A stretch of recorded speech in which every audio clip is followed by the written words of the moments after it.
Hello, and welcome back to my channel. This is Caffeinated Dino, and today we're playing The Last Door Season 2, Episode 1. I don't know what the new episode's called yet. I haven't checked. But this is the game we're going to play. So exciting. I should check that the font is enabled so I can actually read it. Yeah, so we played Season 1 last month, a couple weeks ago. So now it's time for Season 2! I believe this also has 4 episodes in it, so it'll be another 4 video series. I don't know a whole lot about it. Hopefully we're gonna find out what's going on with our homeboy, Jeremiah. Right? That was his name? DeVitt? Alright, let's jump into it. Ooh, we had a previously. Excellent. Previously, on The Last Door. I was right. Jeremiah DeVitt, alerted by the suicide and mysterious letter of his friend Anthony Beechworth, went in search for the memories of his past that he had lost. DeVitt discovered that in school he had taken part in a strange experiment. Its goal was to peek through the veil, the thin line between common reality and the world of horror and madness that lies beyond, under the watch of the eye of the bird. During his search, he was inoculated with a drug they had used back then. The serum made DeVitt's mind travel for a few hours to the dreamlike realm of the Veil. There, he met his old classmate, Alexandra Dupree, who urged DeVitt to join his cause and cross with him to the realm of the bird. When DeVitt woke up from his trance, he found himself deeply convinced by his friend's words.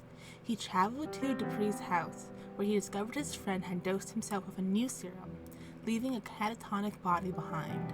This new drug was capable of transporting the mind permanently to the Veil and beyond. Finally, DeVitt found a vial of the serum and had it injected. He met his friend again in the Veil, and, together, they walked through the last door, entering a world forbidden to human eyes. DeVitt's therapist, Dr. John Wakefield, worried by his patient's disappearance and strange visions, had sought the help of his colleague, Professor John Kaufman, an expert in the occult.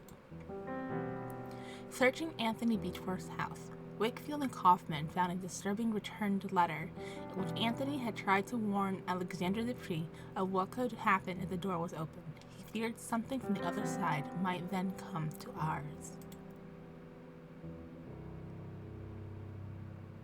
Ooh, they are coming.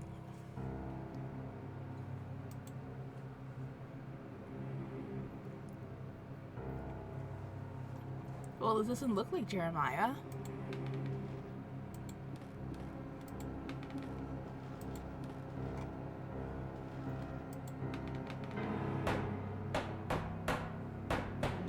None of us could prepare for this.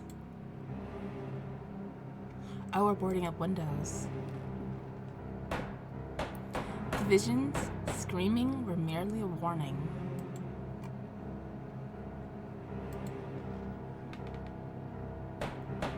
And now it is too late.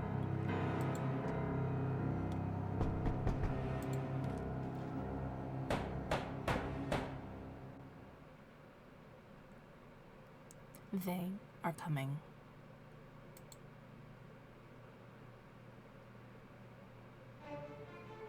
Ooh.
Last night, I had the nightmare again, but this time it was different.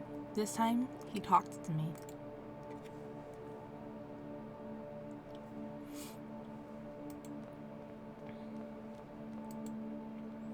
It was the same unknown street, void of any sound and life.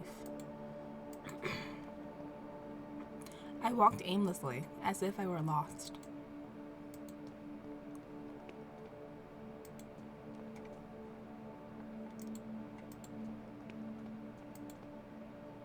Then I could hear it, the broken tromping on the wet cobblestones, the familiar sound of approaching, limping footsteps.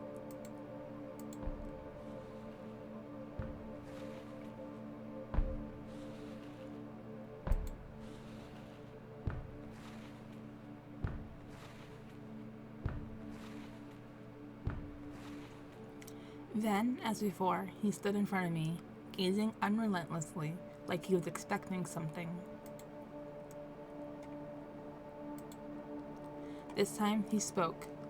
Give me back what he took. Nothing else. Give me back what he took.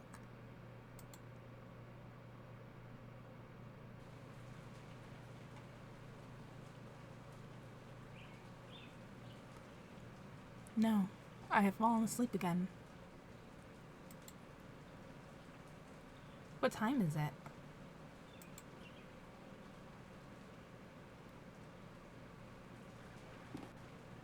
Dawn already. It is time.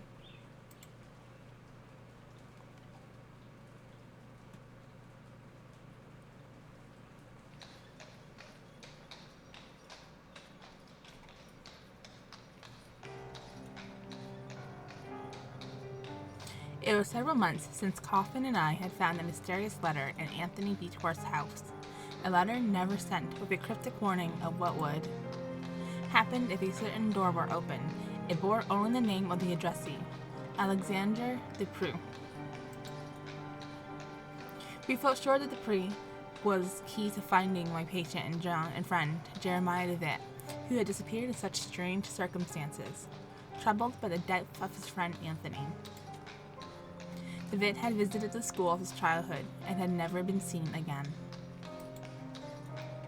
Kaufman soon conveyed to me his deep concerns and warned that I should conduct any investigations with the utmost discretion. He pursued his own research, though his thoughts and methods remained a secret. In his last letter, he requested that I visit East Hill Lunatic Asylum in London. There were reasons to believe that Alexandra had been institutionalized there for many years. I was asked to confirm this hypothesis, and, if proved correct, to gather whatever other information might arise.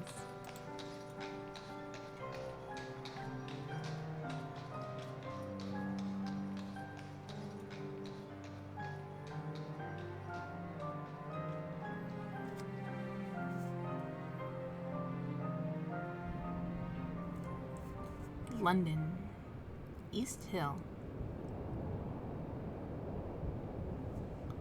Oh, do I click? Alright. Episode 1, The Playwright.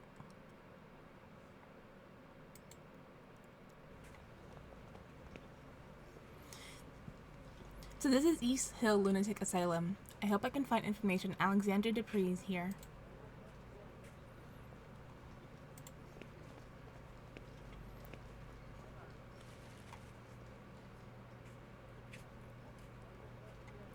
Good morning. I would like to purchase a newspaper. Will you give me a newspaper? Yes, sir. It's 6 pence. I'm afraid I don't have 6 pence. Can you make change for a shilling? I'm sorry, sir. I can't. But you know where to find me when you have the coins. Alright. I guess we have to find 6 pence somewhere. What can you tell me about this building? The asylum? I've never been inside, and I hope I never will. It's full of crazies, you know. Have you seen anything unusual around here? No, but maybe if you bought a newspaper. Goodbye, boy. Goodbye, sir.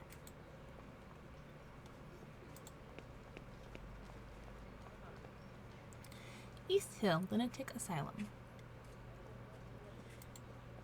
Alright, well, let's go in.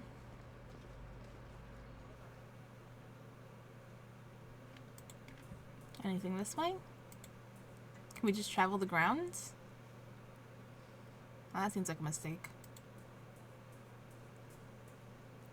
A few cardboard sheets lie on the bench. Each shows a perfectly symmetrical design in black ink. Do you want it?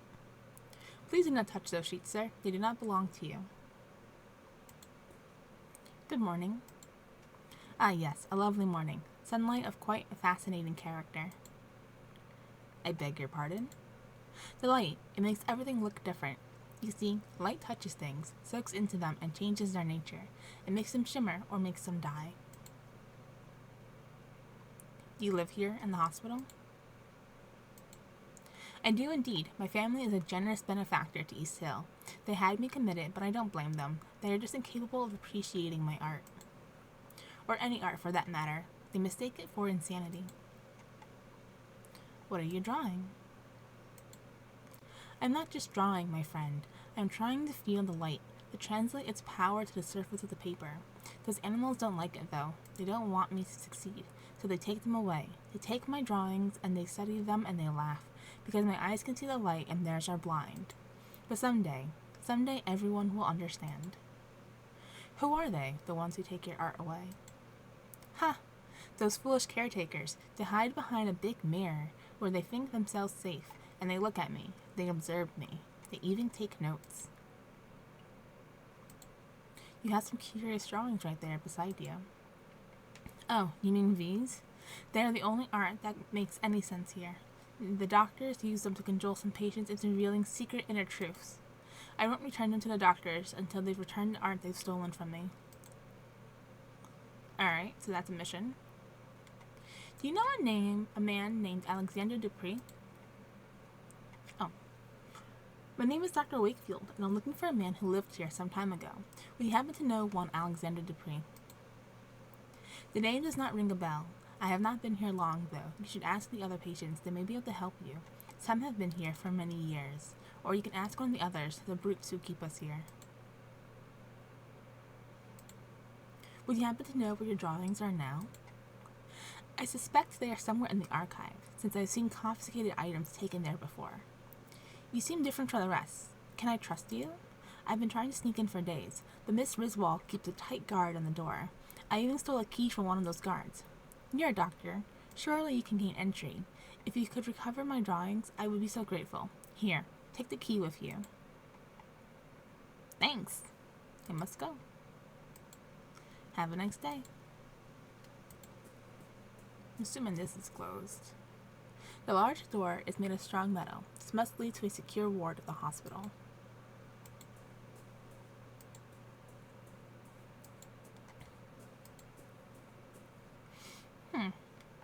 Odd that I was able to just walk off the street and that guy is right there. I would have imagined that would have been locked. Can we go past this? No? Alright, let's go inside.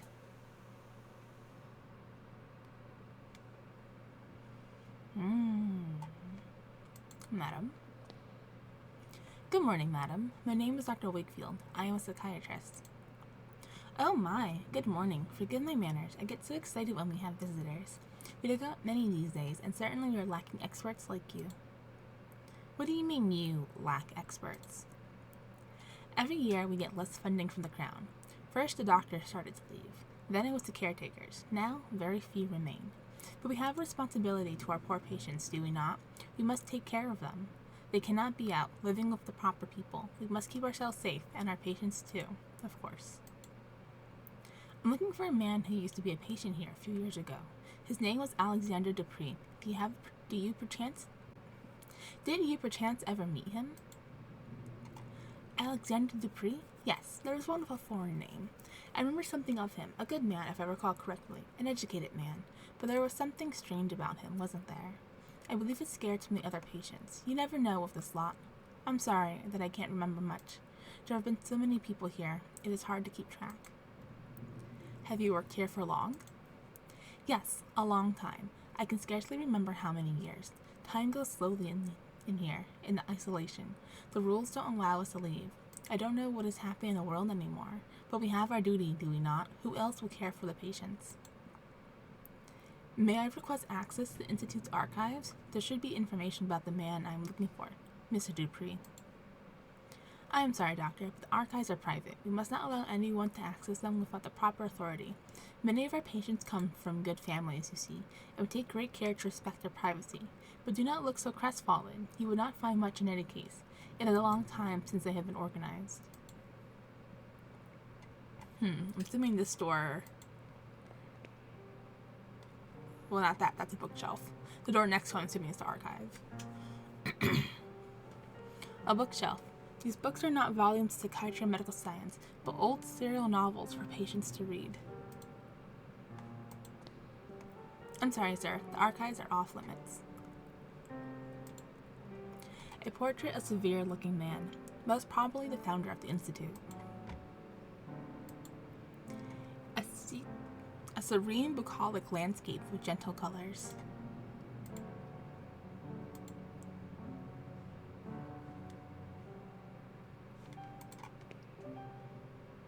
Nope, okay, we can't go in that direction at all. An oil picture portraying Dphna, patron saint of psychiatrists, but also of those who suffer neurological disorders and victims of incest. She was killed by her own father, who chopped off her head after she refused to marry him when her mother died.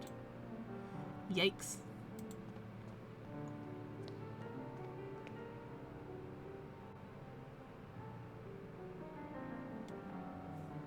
This must be the recreational wing, where the patients relax and pass the time. Perhaps here I can find someone who met Alexander Dupree while he was institutionalized. A sunny beach lapped by the waves of a gentle sea. A cheerful pastoral scene. A warm decoration of this room suggests a great deal of sensitivity to the patient's moral needs.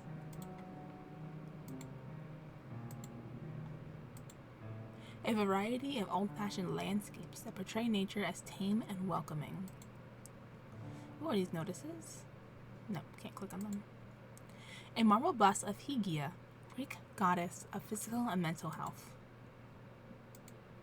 The stone bust keeps the patient silent company. Alright, I guess we should get to talking. A man wearing a worn-out military uniform, lost in God knows what thoughts. Alright, do we not want to speak to him? Excuse me, sir. I cannot help but notice your uniform. Were you in the army? Leave me alone. You do not want to talk to a coward such as myself. Aww. Sir? Leave me alone. I am just a coward. That's unfortunate.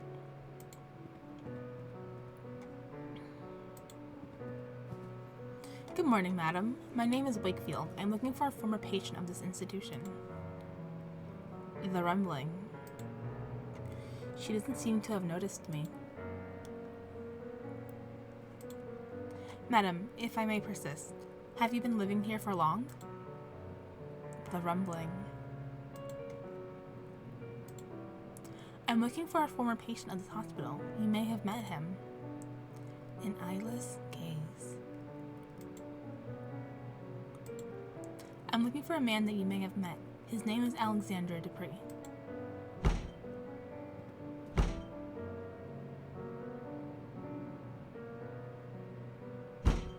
I guess I upset her. What a strong reaction upon hearing Mr. Dupree's name. She must have at least met him. How can I get her to talk to me?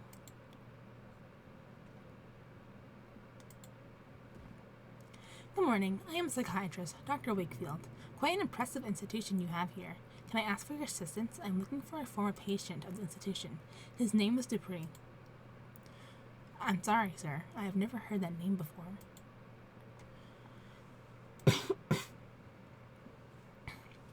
Maybe one of your senior colleagues could know something about this former patient. Well, you can ask Miss Riswell in the entrance hall. She has been here for years, maybe for too long. You know we caretakers live here with the patients, and we are not allowed to leave the asylum's premises. This life can get to you if you don't take proper care. I try to keep as much distance as possible from the lunatics. The asylum is quite big, but I can't help noticing there aren't many patients around. Well, apart from those in the isolation ward, it is true that there are not many patients at present, but there are even fewer of us caretakers now. We were only 3 for the whole hospital. From what I've been told, in the old times, the income was enough to provide for everything we needed: a complete staff, proper accommodation for the patients, and the best doctors. But as the newer, bigger regional asylums were built, the Crown support was gradually withdrawn from East Hill. Soon, everyone started leaving, and this is what remains. Well, thank you in any case. I will leave you in peace, to work in peace.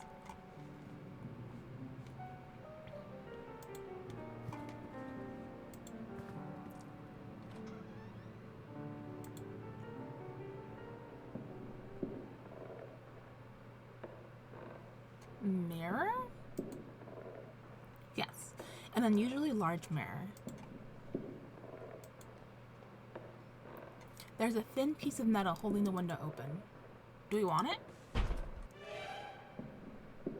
Oh. Well, that's not good. Well, hold on.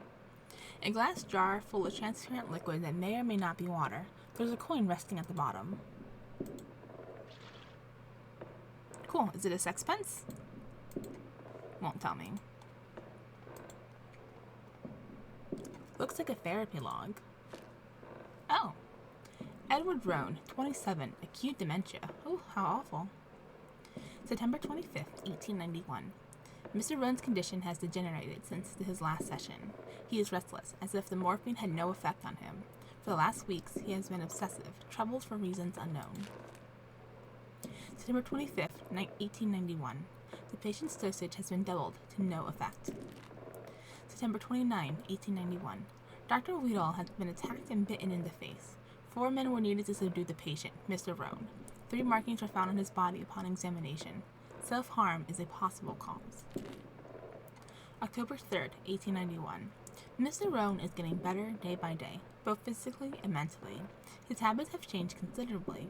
He now shows an interest in religion and spends his time murmuring prayers, albeit ones unknown to my colleagues and me. Dark as the room now, I can see through the false mirror. There's a man on the other side, heavily restrained, desperately trying to free himself. He has an expression of unbearable horror on his face. Can we do anything about that?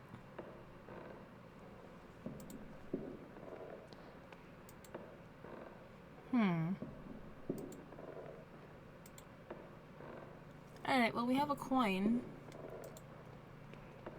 We can get a newspaper, I suppose. The window has closed abruptly.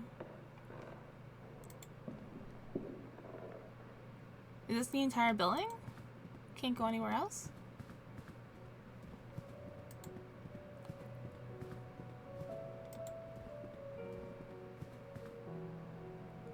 Only 3 staff, huh?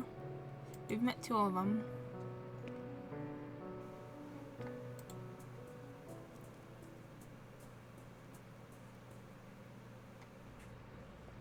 Child, I have a coin. I would like a newspaper. 6p, is it? Here. Thank you, sir. Can I examine it? No. Well, Madam says she doesn't know much about the outside world.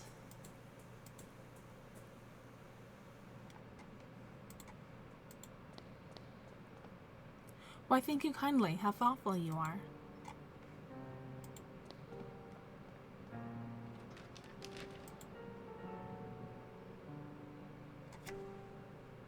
This is the hospital archive, where a record of each patient must be stored. If Mr. Dupree was really committed at East Hill, his file should be here somewhere.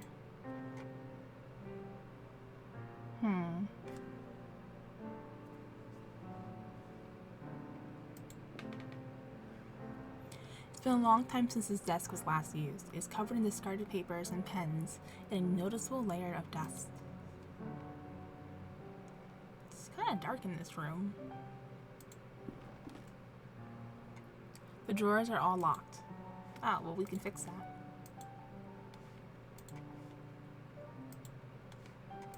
No?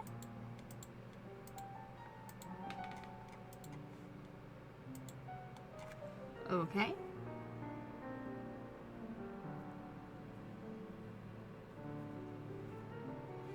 Could have sworn that was what that key was for. No key apparently has been filched from the caretakers of East Hill. I forgot we had the lens.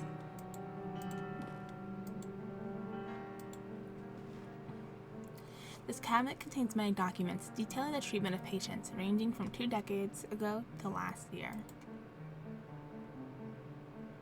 His file is right here. Dupree, Alexander, room 108A. All the files are missing. It is as if they had been torn out. Only a little piece of paper remains, with an address written on it. Paul Street, 26. Could that be where Alexander Dupree lived before he was committed to this hospital?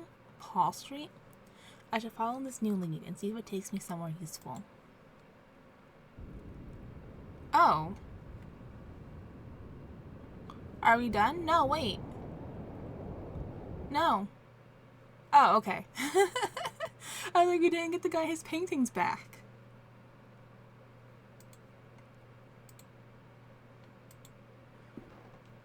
Let's see. All the dates on this cabinet are prior to 1870. I'm looking for a more recent file. A metal locker. A small sign reads, seized objects. Oh, is this where the key gets used? Some personal effects, probably sent in by the patients' families but deemed unsafe by the caretakers. One of them is a stack of thick sheets of paper, carelessly bound together, bearing the drawings and paintings of a troubled mind. Cool. Mine now. Only a couple of pictures in their frames. Anything else?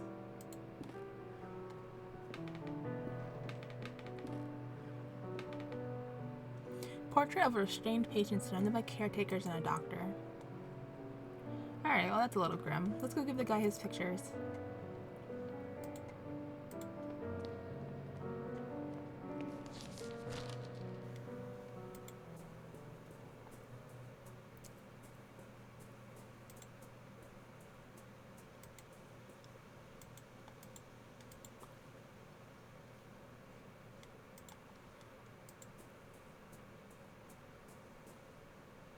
Here, are these your drawings?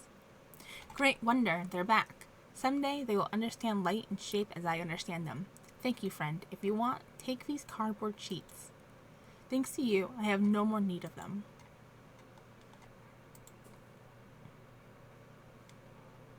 Cards?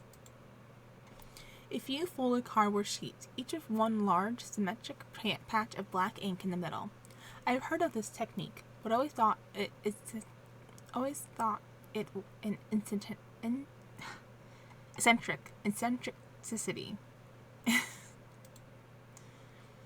Patients are supposed to see in them the deeper causes of their ailment. This is the first card. The shapes look organic, almost like insects. I would say this could be a face. Huh. Alright, well now I think we've done everything from here, so we can go to Paul Street. Maybe the carriage is waiting for us? That was a long ways on the map. Yes, the carriage is still here.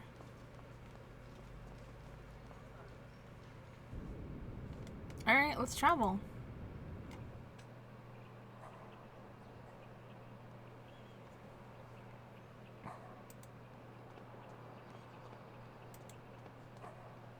Oh wait, what was this? The door is number 24. I'm looking for 26. Okay. I guess before we go inside, is there anything outside?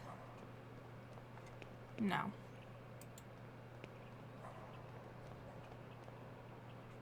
Number 26. This is the place I was looking for, but the door is bricked up. I must find another way to get in. Bricked up? How dare they? The windows are so thoroughly cemented over that it almost mixes with the facade. Okay.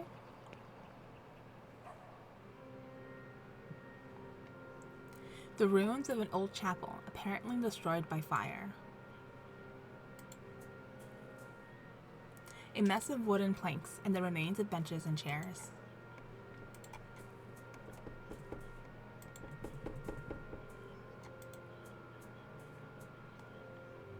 Hello? There's someone on their knees praying. Their face is covered by a hood. An improvised altar covered in candles. With this candle, I can light my way through the dark. Are we taking it? Okay, just robbing an altar, no problem. Oh. Bye, birdie. I was gonna click on it, but I guess not. The wooden cross remains almost intact.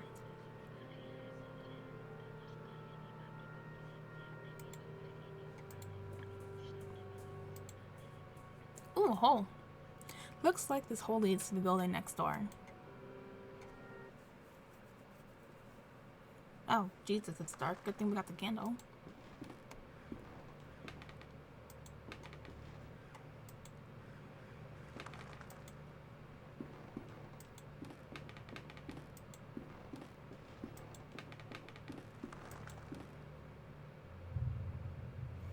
It must be the interior of the bricked-up building I saw on the street. Mr. Dupree's former residence. I cannot tell who is depicted in the portrait since it is so badly damaged. It seems someone crushed it to the floor. A military medal. There's a relief of Her Majesty the Queen and several pieces of metal engraved with names of battles unknown to me. I'll take this with me. Maybe it will mean something to one of Alexandra's fellow patients in the hospital. The coward.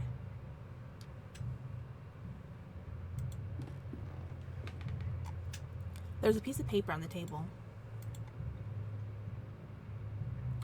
The paper shows seemingly random letters. It seems as if half of it is missing. CLMCILLI. I hope they're not Roman numbers, because I do not know how to read Roman numbers.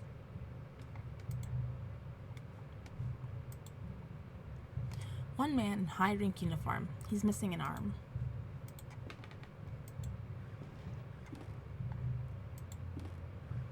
Few books remain on the shelf.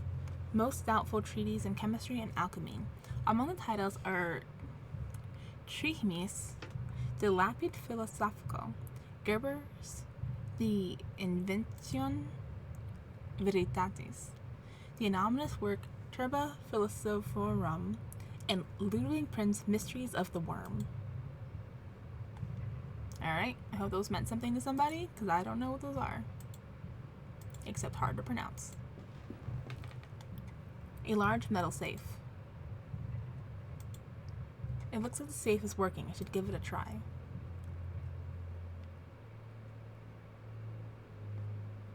No. I do not have the password. Right?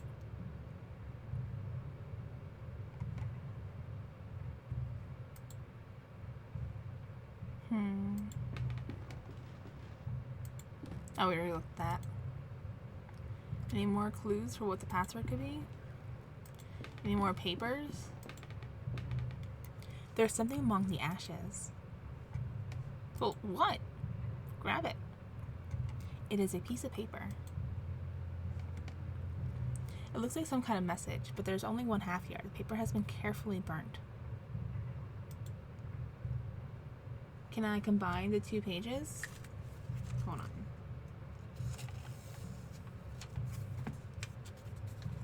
Where's my pen? I would like to look at this again, please.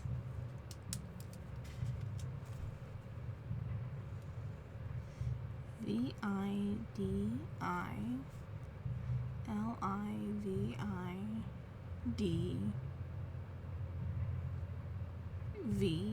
Maybe I?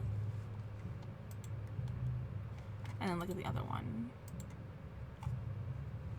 Yeah, I am.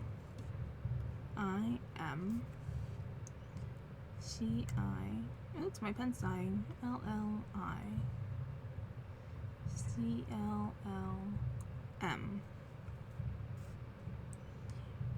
Well, it doesn't spell anything. That's for sure.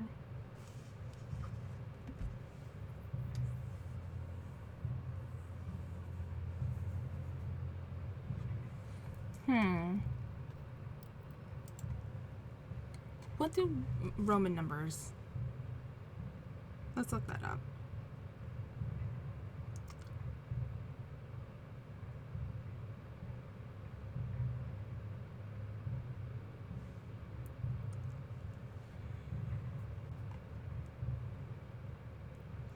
Alright, I've got them here. So VIDI. V is 6. D is 500. And 1, so 6, 5, 1.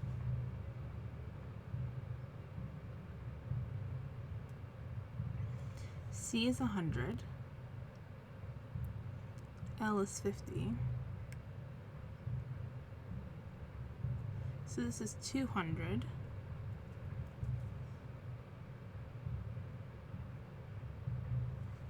This M is 1,000. LIVIDV. You know what? I'm gonna just type it into Google. LIVIDVIM.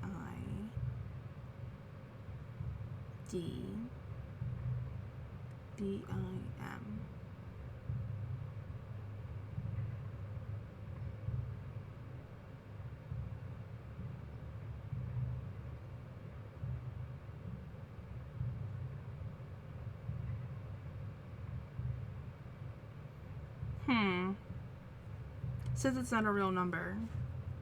Oh, but they're in different colors. VI is in one color, and DI is in another color. Is that the same on the other paper? No, these are all black. Do I need to burn this? The heat from the candle has revealed a set of letters painted with invisible ink. Oh, look at that. Alright, so let's get rid of this note and try it again.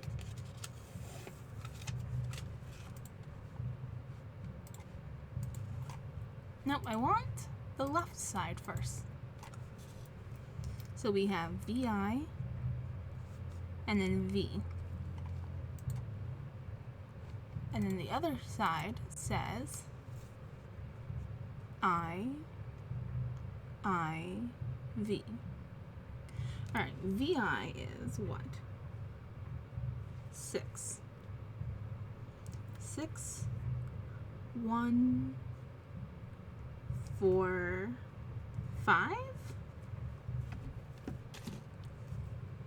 Is that the password? The code to the safe?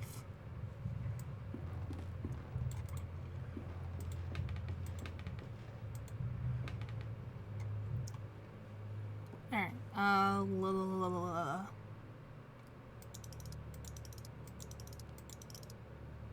6, 1, 4,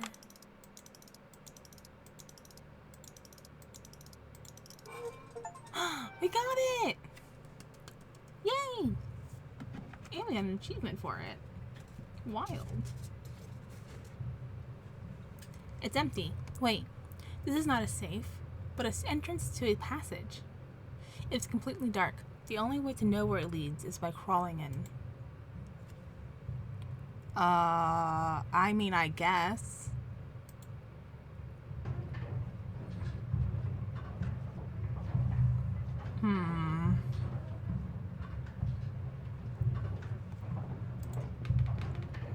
Mathematic formula, written fast and carelessly.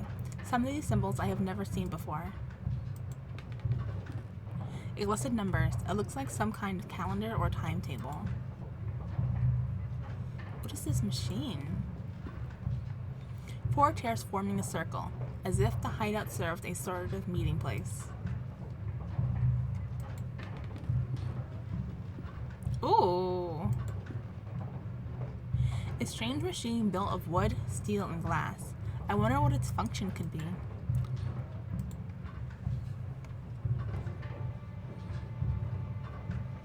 There's someone sitting here, wearing a horrible mask and a yellow robe.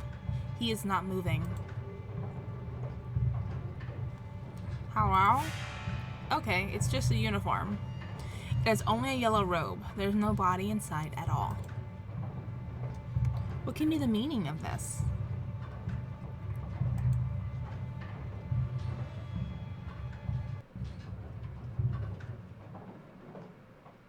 Oh, is her candle dying?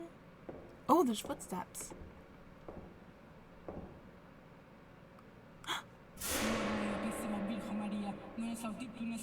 Oh, that's the lady who's praying.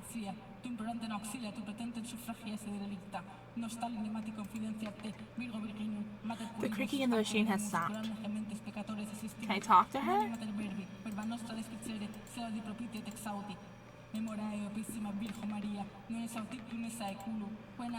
Text is completely smudged. I cannot read it.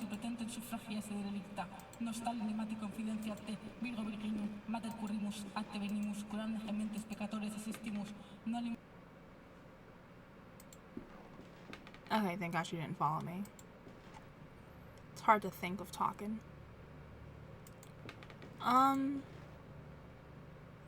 we got a mask. We have this. Is there anything else we can do here? Is she still just chilling?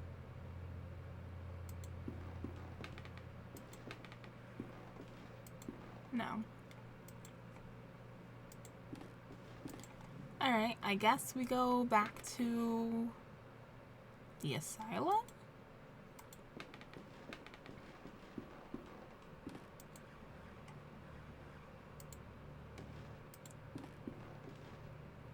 The door is bricked up. Yes, it is.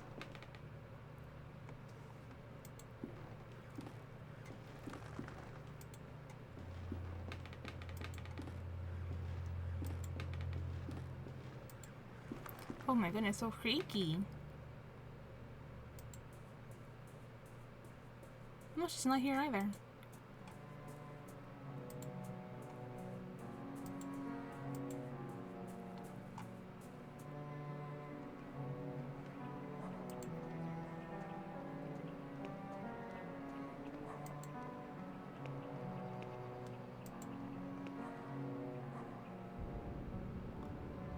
Back to East Hill, I guess.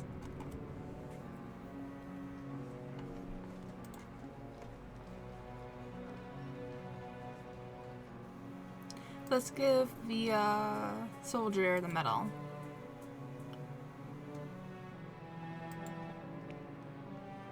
Hopefully that does him good and not that, like, makes him angry at us.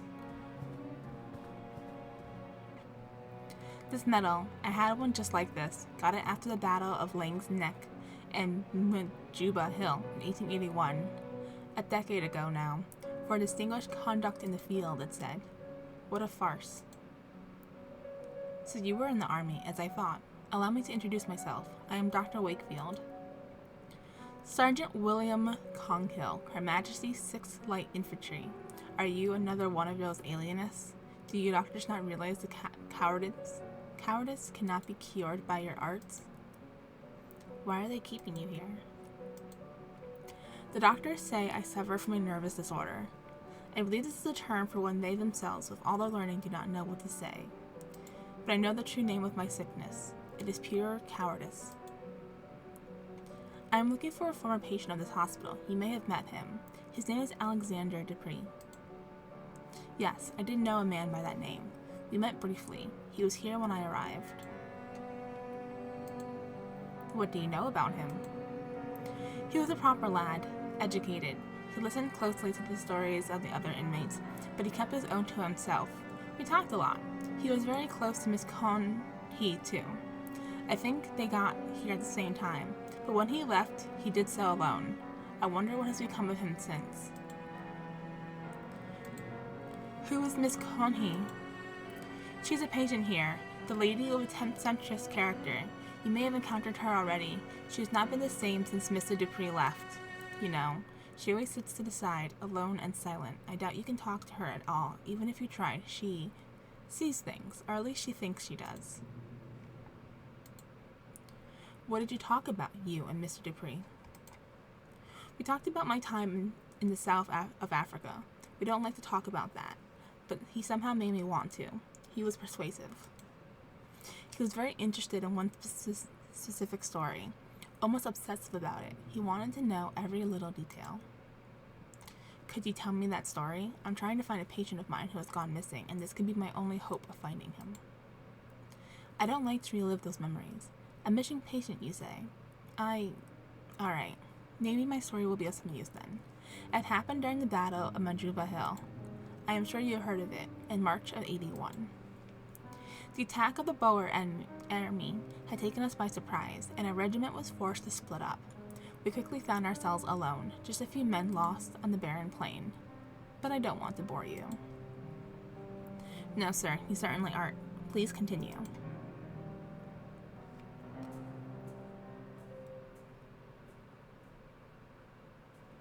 As I said, we were few, and we were sure the enemy was lurking out there. In the cold air of dusk, a thick fog formed quickly, masking everything around us. We can barely see each other.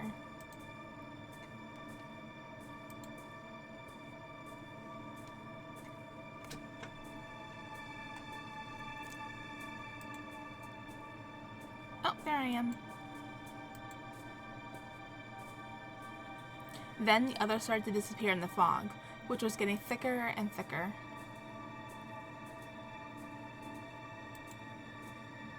I could still hear their footsteps for a while, then nothing. I called their names aloud, even though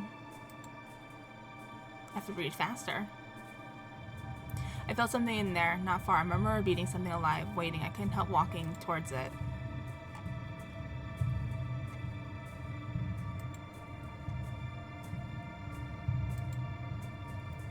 All of a sudden, my feet felt something in the mud, a body. They were all there, dead. Only Captain Skid was missing.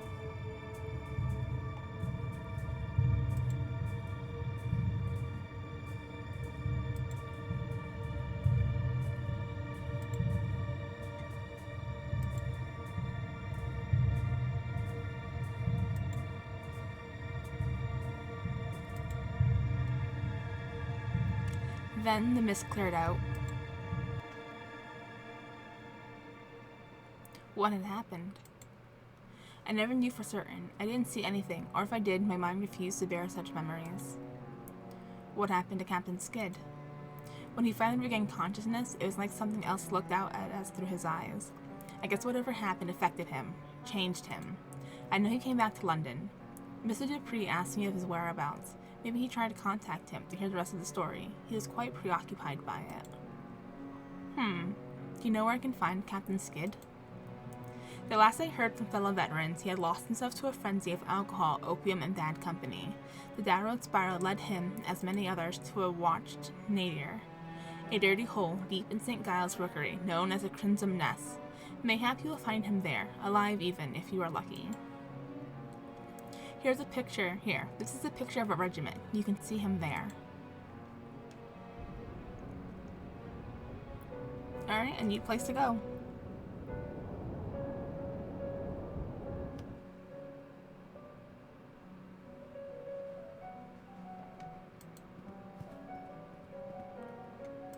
Madam, will you talk to me? Miss Coney is very upset. Please do not distress her further. What a strong reaction upon hearing Mr. Dupree's name. She must have at least met him. How can I get her to talk to me? Do you want something? I have items. You want this mask? Oi!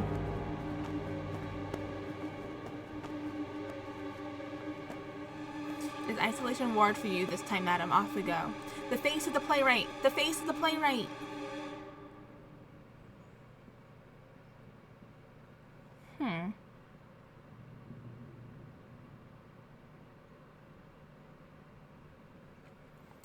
Okay.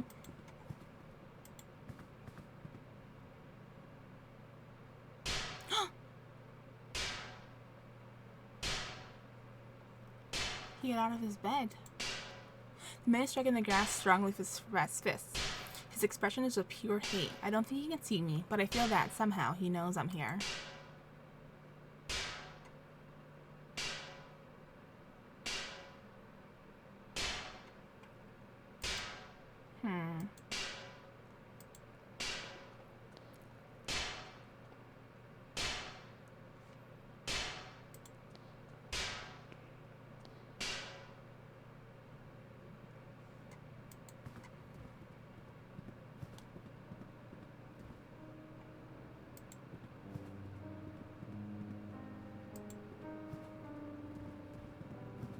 Not sure where to go from here.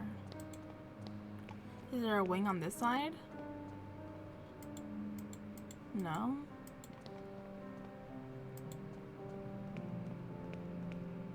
That poor woman. They must have taken her to the isolation ward. Oh, the door outside?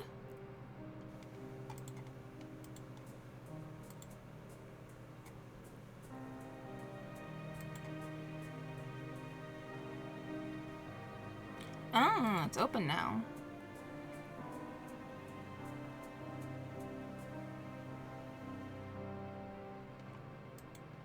It is so dark.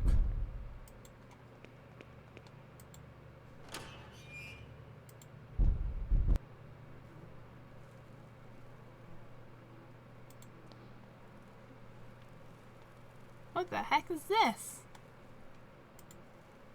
Not much light manages to reach this room. This is abuse. This room is in shambles. Hello, my name is Wakefield. The butterfly is not what it seems. Excuse me, but what butterfly? There's more after the scarab. Do you want these?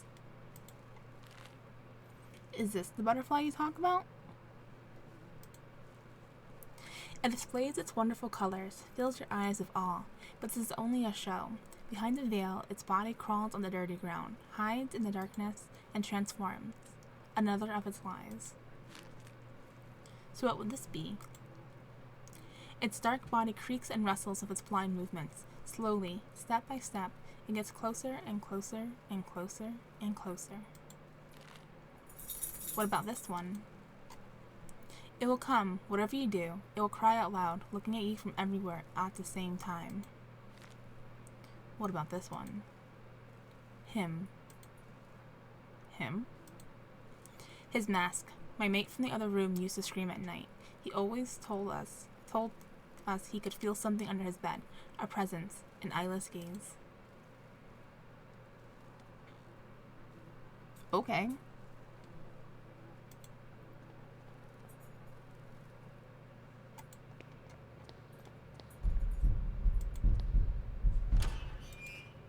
Why are none of these locked? An old pendant on the dresser. It looks valuable. Swipe. Alright, anything else in here? Nope, I guess not.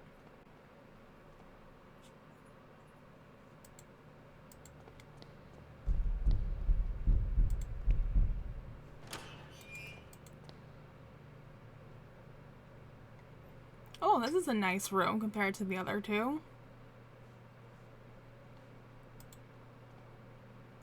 An expensive looking piece of furniture. There's nothing on it. An impressive painting of a lovely maiden. It is equipped with a fitting, magnificent frame. A mirror covered in dust. I wonder what things it has seen in this room. Could this be the room of a patient's mate who is afraid of the presence under his bed? Oh. I mean, if there was a hole under my bed, I too would be afraid of a presence.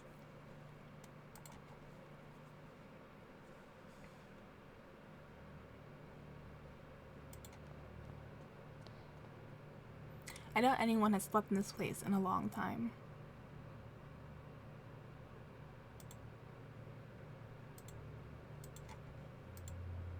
The door is bricked up. Why would they do such a thing? The window is sealed. Almost no light can reach the room. It seems one of the tiles is loose.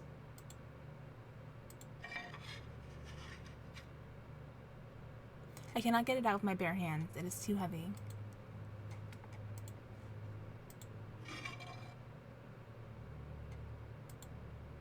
There's something there, half buried in the soil under the tile. A bird with an eye? It is a long dead bird, just feathers and bones. It is holding something in its beak. A dirty and horribly deformed glass eye.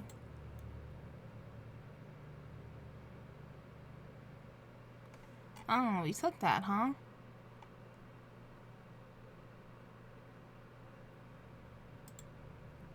There's nothing else in there.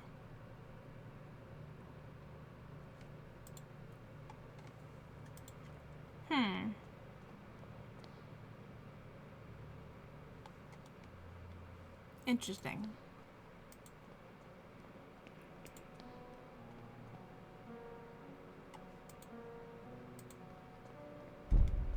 Oh, bricked up, I guess.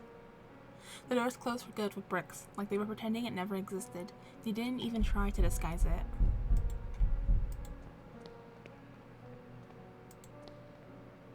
The door is shut and locked. There is no way to open it. Oh, Miss Connie's so upset. Poor ma'am. Alright, well I think once again we finished everything here. Not quite sure where to go next? What to do next? A bunch of bricks. Either the construction is recent and not yet finished, or they were in a hurry to seal this room. Is there a name up there? Room 108A. Oh, is this the Alexander's room? Oh. Odd that it's bricked up, huh?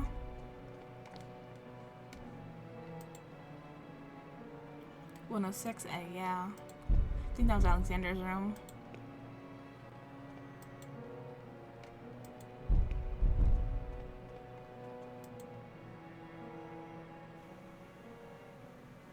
Alright. Do we go back to Giles Street? Right? We haven't been there yet? That's a new place.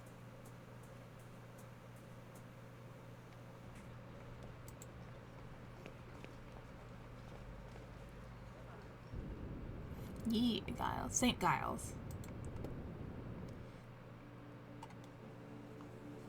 This is the slum of St. Giles. The Crimson Nest shouldn't be far. Ooh, itchy.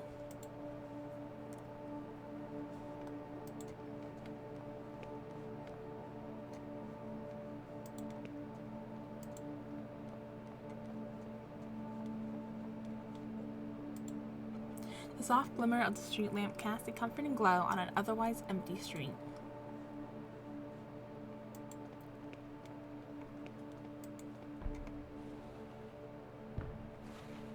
His dream.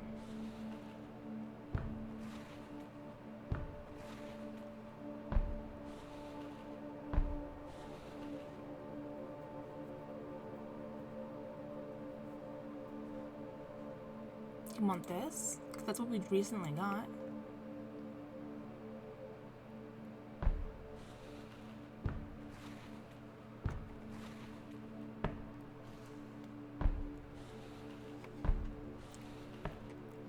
How odd.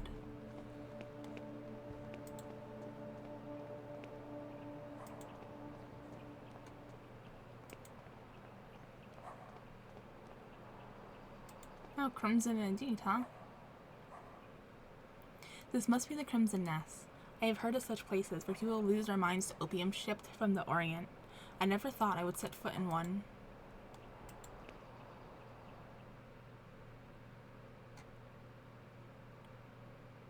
Oh, that's sad.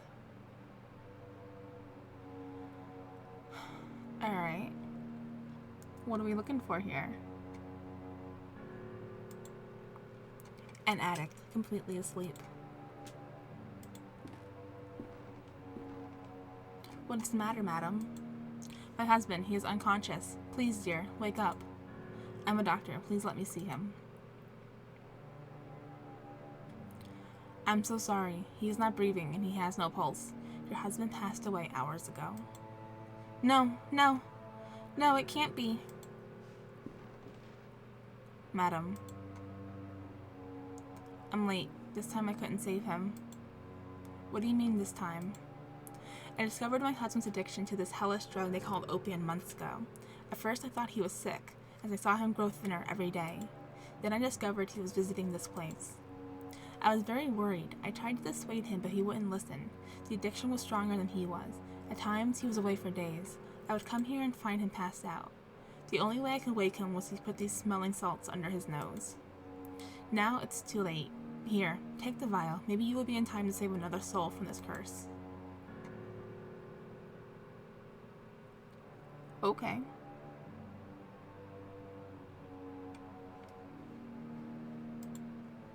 A man with a lost gaze, his mouth open.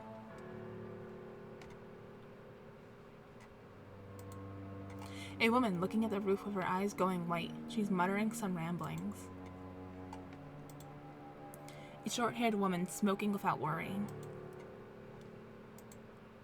A musician is intoxicated with the drugged smoke that fills the air. The repeated arrangement gives the sensation that time flows slowly.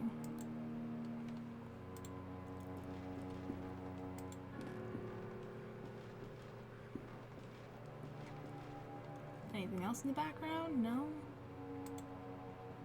Hello, I'm looking for a man who I believe frequents this establishment. A war veteran from the south of Africa called Skid. He is writing on a slate. Can you understand what I'm saying? He has written can't hear, so I suppose I should communicate with him by writing on the slate. Looking for Captain Skid. Don't know. He doesn't know the captain's name then.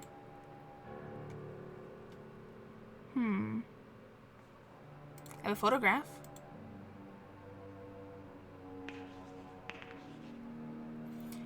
He has written something else. Object of value. What does he mean by that? Do you want me to pay you? I mean, the only valuable thing I have is the pendant.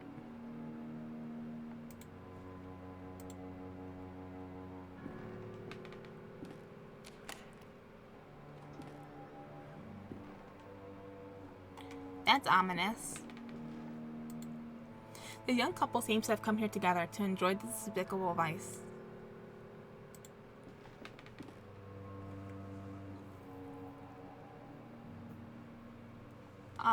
Sir? A table with several opium pipes on top. Some of them have been used recently.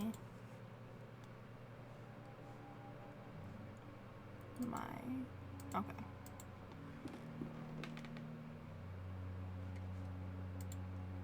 A tiny screen with floral ornament.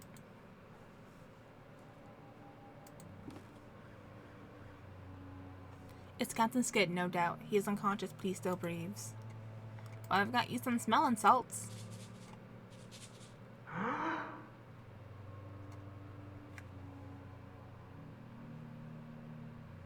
Hello? What's the matter? Who let you in? Get out. My name is Wakefield. I need to talk to you. Are you Captain Skid, Her Majesty's 6th Light Infantry? The title belongs to me no more. Who are you and what do you want from me? Leave me alone with my misery.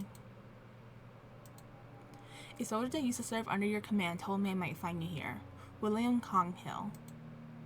Yes, I remember him. We served together. I have made many mistakes trying to forget those years of my life. Now, I'm afraid the memories will follow me to my grave. I'm looking for information about a man called Alexander Dupree. I used to know Dupree. He was not a man, but a fiend. What do you want with someone like him? There are certain secrets that are better left undisturbed.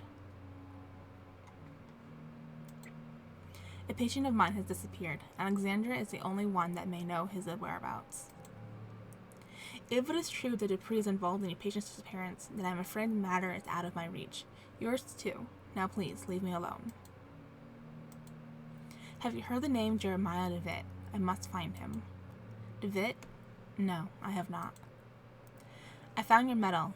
It was in a house on Paul Street, door 26. You were there, right? You think you know what you are doing, but you cannot imagine what you are getting into. I'm asking you for the last time. Leave and forget this matter. I will not leave until I find the answers I am seeking. Tell me what I want to know. You fool. That's...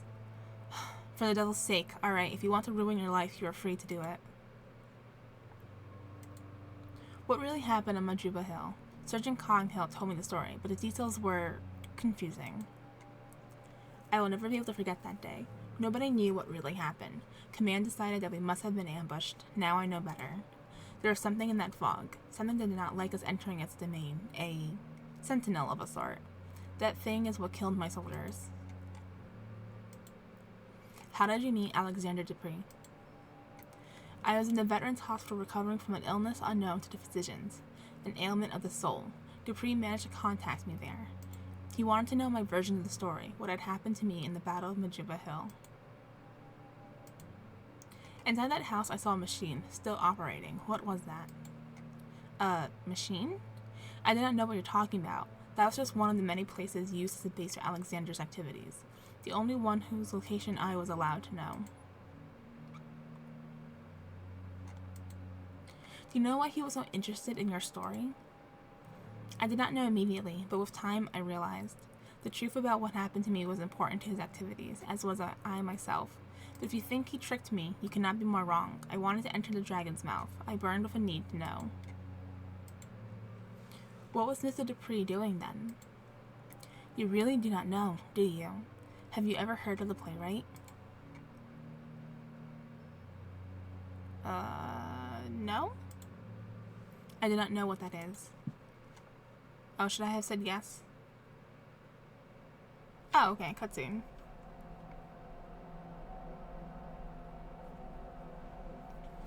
As I imagined, you know nothing. Dupree is not alone. He is but the peak of a pyramid, a vast group in which powerful people take part. A society acting in secret, ruled by a single sacred law. See that no one knows. I was part of it. Dupree himself recommended me.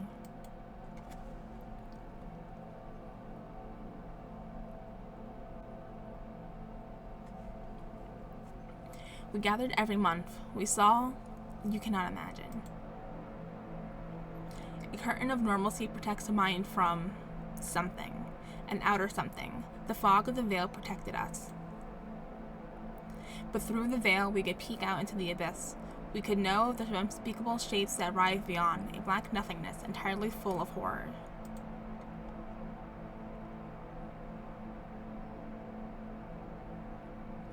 We could never cross the threshold. What we saw was forbidden. Look at me. Forbidden.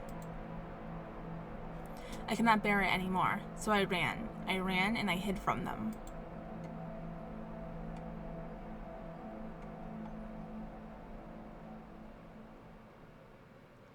It was too late to run or to forget.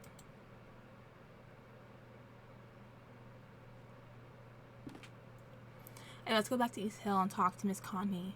If what the captain said is true, she must have been one of them. She can know where to find them.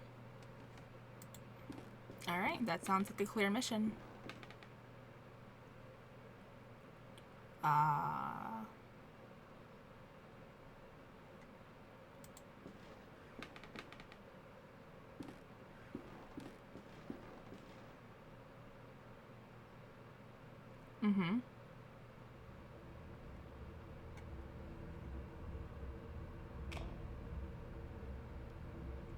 I cannot do this anymore. I don't care. I just want us to be together. You know it's too hard. I don't feel free. I know, dear. I know. We'll figure it out. How are you home so early? I knew all along. How could you? You know you never loved each other. Silence. You have no honor. And you, what do you have to say? Why? I've given you everything. You wouldn't understand. Enough. You will leave in the morning. I won't ever see you again. I'll wait for you at dawn under the old windmill, so you can try to recover what little honor you once had. I'll be there.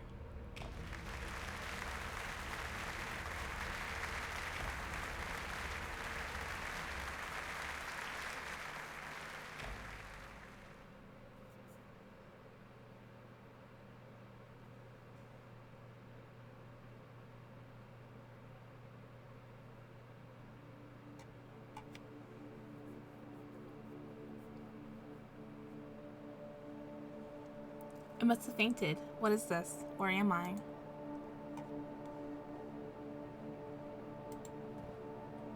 A matchbox. This could be useful.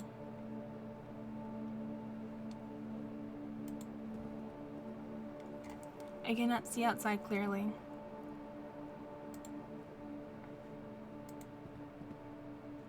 There's a blanket on the bed. I am taking a shred of this blanket. Why? But why? An old piece of furniture. There are marks in the dust on the floor. It looks like this chair has been moved recently. Oh. Shifting the chair revealed a small, dark hole in the wall. Is this locked then? It is. The door is shut for good and it has no knob. No keyhole even. Huh. A small hole in the wall. It's too dark to see inside. The match is too short. I cannot stretch my hand further to see what lies beyond the hole.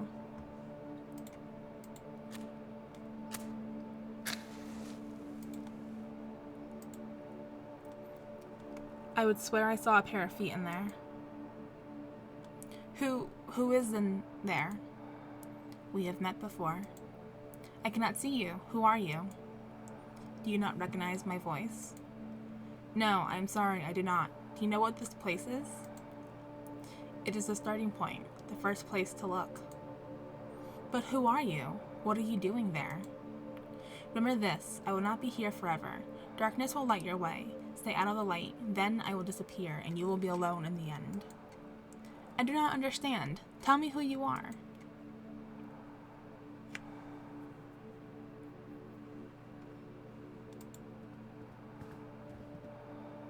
The blanket is now ruined. I must take it with me. I cannot see outside clearly. But can we open it?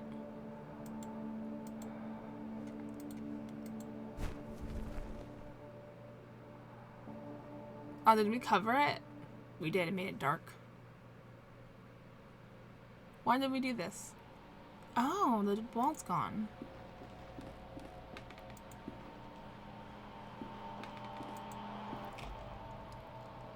Devit, is that you? Devit.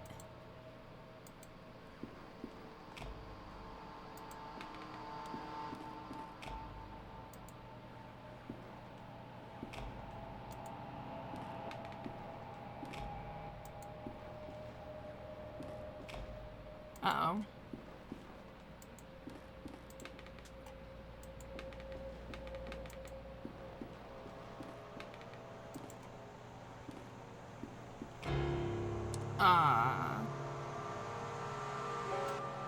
Tell me, why are you doing this? Is it because you care about your patients? Or out of scientific curiosity? Is it for your pride? Because it is your professional responsibility? Or is it because it is the right thing to do?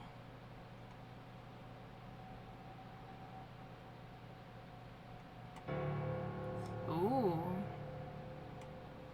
Why are you doing this?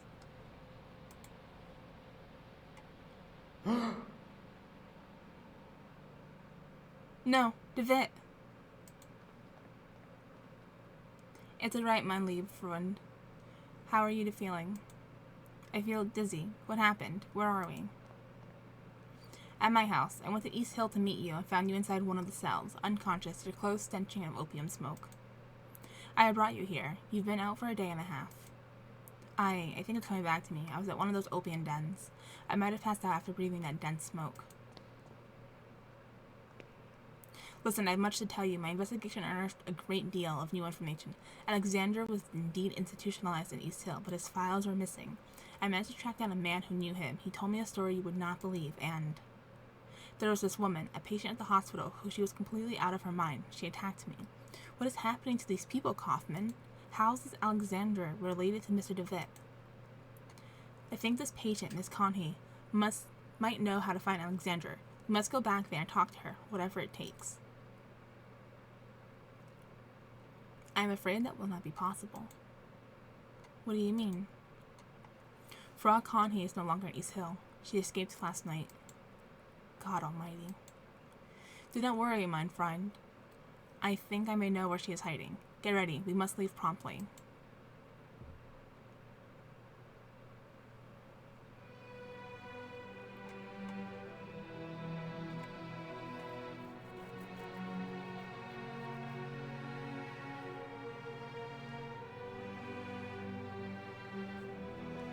Nope, we're moving. They are coming. They are letting him in. Now that the door has been opened, they are coming.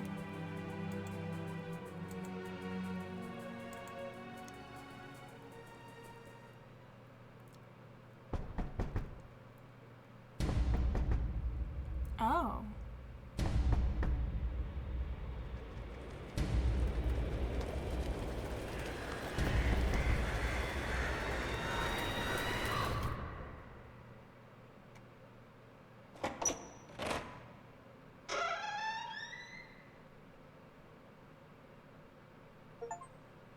They are coming. Complete the first episode.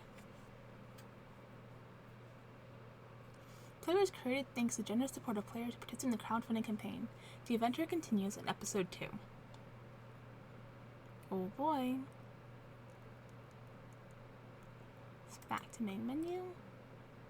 So that was it. Episode 1. Oh, that was so good. So creepy. I liked how it went back to the beginning at the end. So the lady we were playing in the beginning was Miss Conhey, I guess. In her escaped home. And we relived the nightmare that the guy had been having on the street.